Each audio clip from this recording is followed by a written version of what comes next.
Satpam ini melakukan pemeriksaan keamanan. Tidak sengaja menyentuh badan pramugari ini. Detik berikutnya, pramugari ini sudah mempermalukannya dengan suara keras. Satpam yang bodoh ini, pasti kamu adalah orang penuh gairah. Inilah tempat kamu bisa menyentuh. Tetapi dia tidak peduli tentang pramugari ini, dan berkata bahwa inilah kerja dalam lingkup tanggung jawabnya. Berharap dia bisa kerja sama, tetapi pramugari ini tidak dengar. Dia semakin sombong dan tidak sopan juga. Tetapi juga berkata semua satpam dari perusahaannya adalah veteran pasukan khusus. Sejauh yang dia tahu, CV satpam ini kosong. Jadi dia pikir satpam ini pasti adalah seorang tentara. Saat bertarung, kalau kamu melarikan diri dari pertempuran, harus segera meninggalkan. Kamu bisa tidak menghargai kerjaku. Tetapi jangan bercanda begitu. Setelah itu, Paman berbicara dengan pramugari tentang mempertanyakan identitasnya. Dia tidak memenuhi syarat, jadi tidak bisa tahu. Tetapi pramugari ini tidak sopan. Segera memperingatkan paman ini. Dewi Perang akan di sini segera. Dia akan di sini. Nanti aku akan repot tentangmu. Dan berbicara tentang identitasnya. Pasti nanti dia akan segera meninggalkan. Li Sengnan, kenapa kamu berani? Pramugari marah dengan orang lain. Tetapi berani panggil nama Dewi Perang di sini. Tiba-tiba sekelompok pakai pakaian yang hitam masuk. Berbidi di depan semua. Berikutnya, Dewi sudah muncul. Dia masuk dengan gaya berjalan banci, dan segera berlutut di depannya. Aku Li Sengnan, memberi penghormatan kepadamu. Ternyata, identitas paman ini adalah Wuan Kuan, orang yang memiliki kekuatan tinggi langit. Hanyalah umurnya sudah tinggi, tidak cocok untuk terus kerja di tentara lagi. Jadi dia sudah bersembunyi identitas, dan bekerja sebagai satpam saja. Dewi memberitahu kepada dia, bangsa masih ingat prestasinya masa lalu, memberi gelar kebangsawanan pada anak perempuannya. 3 hari lagi, upacara penobatan akan diadakan. Dia akan diundang ke acara itu. Setelah dia tahu anaknya akan sukses di masa depan, dia sudah pergi ke makam istrinya segera, dan memberitahu kepada istrinya. Saat ini, tidak tahu, anaknya juga ada di makam. Setelah ia melihat ayahnya, segera memberitahu pelayan itu, buang buketnya ke samping. Hua, kamu lagi melakukan apa? Ibuku sudah tunggu kamu dalam 10 tahun. Tetapi tidak bisa tunggu sampai kamu pulang. Sekarang kamu seperti ini, memamerkan perasaan mendalam untuk siapa lihat? Kamu tidak cocok untuk ingat ibuku. Dia masih ingin menjelaskan, tetapi pelayan itu buru-buru keluar. Mungkin dia sudah tahu, wanita itu akan diberi gelar kebangsawanan, menjadi jenderal bintang 6. Jadi datang untuk menyanjungnya, ingin merawat ketika dia tua. Setelah mendengarkan, putrinya merasa bahwa pelayan ini benar. Seorang ayah meninggalkan istri dan anaknya. Ketika anaknya sukses dan terkenal, dia baru ingin anaknya menjaga saat tua. Itulah mimpimu, terkenal, kamu baru menciptakan beberapa reputasi di perbatasan utara. Tidak menghormati orang tua, sombong seperti ini. Wanita itu langsung berbicara, orang yang tidak bertanggung jawab dengan keluarganya sepertimu. Tidak sebagai seorang ayah, tidak layak untuk kuhormati. Setelah itu, dia bilang dengan pelayan, usir ayahnya keluar. Dia juga tidak ingin di depan istrinya berdebat dengan putrinya, jadi dia memilih pergi tanpa menoleh ke belakang. Dia baru saja pergi. Detik berikutnya, wanita itu menerima telepon. Apa, umum, ada apa saja? Wuan Kuan menolak untuk menghadiri upacara penobatan umum aku. Setelah aku menyelidikinya, dalam 2 jam, masih belum bisa menyelidikinya. Alasan kenapa Wuan Kuan hadir di upacara penahbisan wanita, tapi bisa diselidiki. Dewi sudah bertemu ayahnya di bandara. Dia pikir mungkin Dewi sudah tahu. Ayahnya adalah seorang pembelot. Sudah repot dengan Wuan Kuan. Hal ini sudah membuat Wuan menolak menghadiri upacara penobatan umumnya. Lagi dia, wanita dengan cepat panggil ayahnya. Di depannya, dia segera memberi salinannya, bersumpah untuk memutuskan hubungan ayah anak. Di muka dia, ayah tidak mengerti kenapa anaknya seperti itu. Karena dia, memalukan saat melarikan diri di medan perang terungkap. Membuat Wuan Kuan, orang yang dia suka, menolak menghadiri upacara penobatan jenderalku. Membuatku malu di depan semua orang di Daha. Baru saja dia bereaksi, anaknya mengagumi Wuan Kuan. Segera, dia berbicara dengan serius. Wuan Kuan hanyalah nama kosong. Dia menghadiri upacara penobatan umum. Itu hanyalah hadir untuk main saja. Ingin orang lain suka, masih harus mengandalkan kekuatan orang lain. Tetapi anak sekarang tidak ingin mendengar kata-kata ayahnya. Segera dia mengambilnya, persetujuan untuk memutuskan hubungan ayah anak. Bilang ayahnya tanda tangan dengan cepat. Hua, aku tahu aku sudah salah bagimu. Kamu benci aku tahu. Tetapi kita masih punya darah yang sama. Kenapa bisa berhenti hubungan ini? Wanita belum berbicara. Pelayannya sudah berkata, sekarang sudah beda. Jenderal itu terbang tinggi seperti naga. Kamu cuma orang yang kecil. Kami tidak melakukan apapun untukmu. Itu adalah amnesti. Kalau kamu masih terus melakukan seperti ini, tidak tahu apapun, tapi masih ngomong kosong lagi. Jangan tanya kenapa aku pakai pisau untukmu. Dibunuh di sini. Kalau masih berani menggonggong lagi, aku tidak malu lagi. Dia bilang tidak salah. Kamu cuma batu itu menghalangi kesuksesanku. Batu di jalan. Kamu pikir kekuatanmu sendiri sudah bisa mencapai semua seperti hari ini? Semua yang kamu dapat sampai hari ini, semua oleh aku. Semua yang aku dapat dari kamu, betul, inilah penghinaan terbesar bagiku. Tanda tangan saja.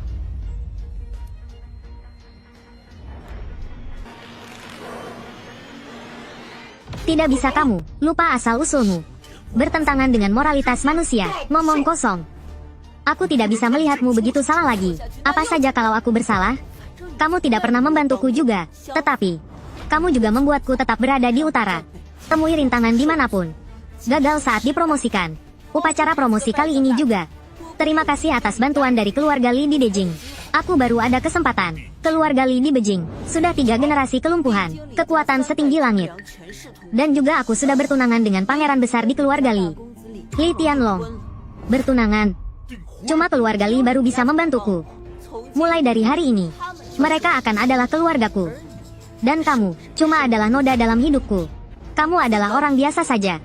Tolong menghilang dari duniaku. Kamu masih muda, tetapi sudah dibutakan oleh kekuasaan. Sanjungan dari yang kuat harus dihukum. Kamu punya apa untuk bisa menghukum tunanganku?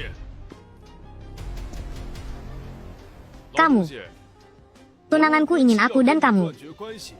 Putusan hubungan ini, kamu tanda tangan di sini saja. Kalau kami merasa senang, kami akan memberikanmu uang untuk kamu bisa pakai saat tua. Jika tidak, kamu akan mati di jalan-jalan. Tidak ada orang peduli tentangmu. Kamu di sini ngomong kosong, tidak tahu apapun. Aku tidak melakukan apapun denganmu. Itu sudah untung bagimu. Aku lihat kamu sudah tua. Jadi aku tidak ingin melakukan apapun bagimu. Tidak menyangka kamu memanfaatkan usia tuanya. Ngomong kosong. Pasti kamu ingin mati.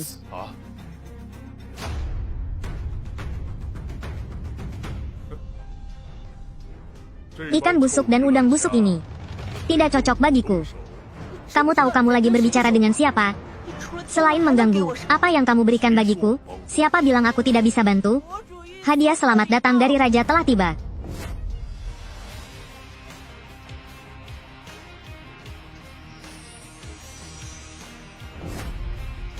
Kuil Li perang. Khusus untuk Jenderal Tran, itulah mutiara yang spesial.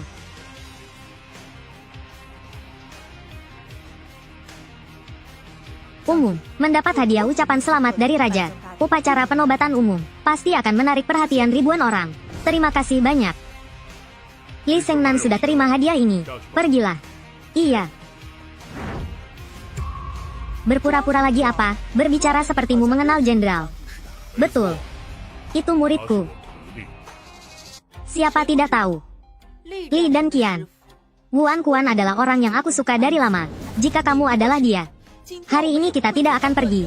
Langkah memutuskan hubungan ayah anak seperti ini. Aku hanya tidak ingin menggunakan identitas Wuan Kuan untuk bisa pakai jalan pintas menuju kesuksesan. Aku ingin kamu setiap langkah untuk dapat posisi yang tinggi. Kamu masih adalah orang yang semua melihat. Mutiara seperti ini. Pasti ayah Li Shao mengandalkan hubungannya dari Li. Betul. Dengan kekuatan dari keluarga Li, kalau ingin dapat mutiara ini, cuma perlu berkata saja. Keluarga Li ini berani mengucapkan kata-kata sebesar itu. Keluarga Li sudah membantuku. Mereka adalah dermawanku. Jika kamu adalah Wuan Kuan, tolong buktikan padaku.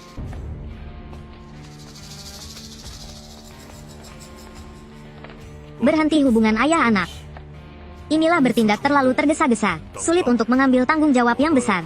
Aku ingin melihat bagaimana kamu bisa dapat posisi seperti ini. Li dan Qian sudah tiba.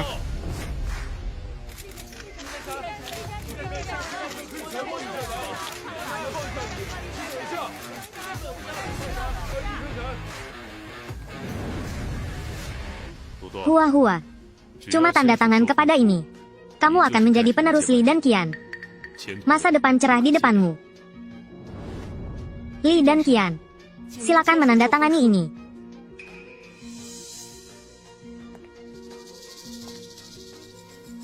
Selamat Jenderal, jangan terpikat oleh orang tua itu. Dapat semua yang kamu ingin. Akhirnya aku dapat semua yang ku ingin, yang ku mimpi. Yang ini, aku tidak bisa tanda tangan. Tidak bisa lakukannya. Li dan Qian, kamu tidak bisa menandatangani buku ini. Kalau gitu siapa bisa saja? Tuan Wuan Kuan. Wuan Kuan akan datang. Wuan Kuan sudah tiba.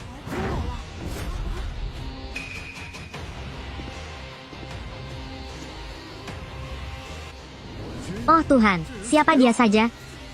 Dia adalah Huan Quan ya? Astaga. Upacara penobatan jenderal besar, bukan tempat kamu bisa main. Aku bisa datang adalah kehormatan upacara penobatan ini. Fiksi. Kamu benar-benar ayah yang baik. Kamu harus menghancurkanku, baru kamu puas. Li dan Qian sudah tiba ya. Kalau dia tahu, orang sepertimu datang ke sini, pasti kamu akan mati. Tetapi jangan lakukan apapun yang bodoh, mempengaruhi aku untuk dipromosikan menjadi jenderal. Cuma aku yang bisa membuatkanmu jadi jenderal. Kamu pikir, kamu adalah Huan Quan? Kita sudah putuskan hubungannya. Tolong pergi sekarang. Darah dan cinta. Gimana selembar kertas bisa memutuskan hubungan antara kita?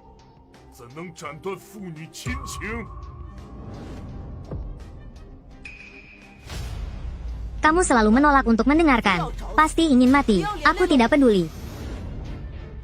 Li dan Qian, sekalipun aku tahu tidak bisa berbicara tentang hal yang terjadi di rumah, tetapi aku masih ingin repot orang ini untuk bisa terus hidupnya. Dia sudah melarikan diri dari pertarungan, mengkhianati negaranya. Tolong kamu putuskan tentang ini. Izinkanku memutuskan hubungan dengannya. Tolong menangkap dan mengeksekusi dia.